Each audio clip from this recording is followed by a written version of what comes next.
ഇപ്പോൾ റാണിപുരത്ത് ഇന്ന് ഞായറാഴ്ചയാണ്.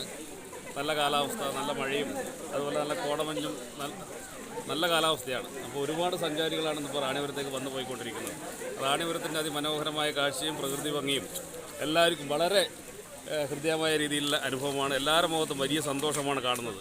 ഒരുപാട് ആളുകളാണ് ഇങ്ങനെ വന്നുകൊണ്ടിരിക്കുന്നത്. ഒരു വണ്ടി പാർക്ക് ചെയ്യാൻ പോലും സ്ഥലമില്ലാത്ത രീതിയിലേക്ക് റാണിപുരം മാറിയിട്ടുണ്ട്. അപ്പോൾ അടിസ്ഥാന സൗകര്യങ്ങളും കാര്യങ്ങളും സഞ്ചാരികൾക്ക് വേണ്ട എല്ലാ സൗകര്യങ്ങളും ഒരുക്കുന്നതിന് വേണ്ടിയുള്ള എല്ലാ നടപടികളും ഗവൺമെൻറ്റിൻ്റെ ഭാഗത്തുനിന്നും അതുപോലെ തന്നെ ഫോറസ്റ്റിൻ്റെ ഭാഗത്തുനിന്നും ഉണ്ടാകണമെന്നാണ് ഇതുമായി ബന്ധപ്പെട്ട് പറയാനുള്ളത്. Our main intention on trekking Ranipuram is the behind the scene is very excessive that we started very long to come here, but as a fate today decided to trek today.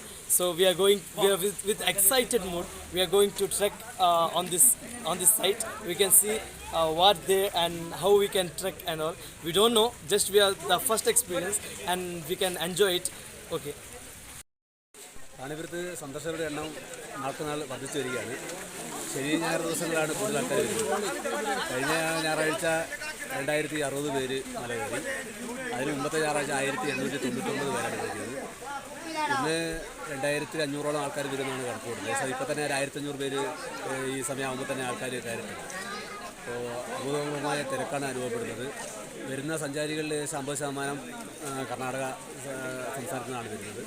Puthur, Mysore, അതുപോലെ സുള്ളിയ പല ഭാഗത്തുനിന്നായിട്ട് ആൾക്കാർ വരുന്നുണ്ട്.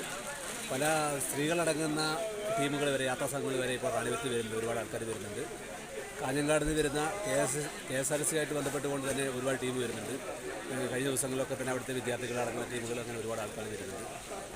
2.5 മണിക്കൂറാണ് trekking കാരണം പോയിട്ട് വരാൻ വേണ്ടി എടുക്കുന്നത്. 2.5 കിലോമീറ്റർ നടക്കാനുണ്ട്.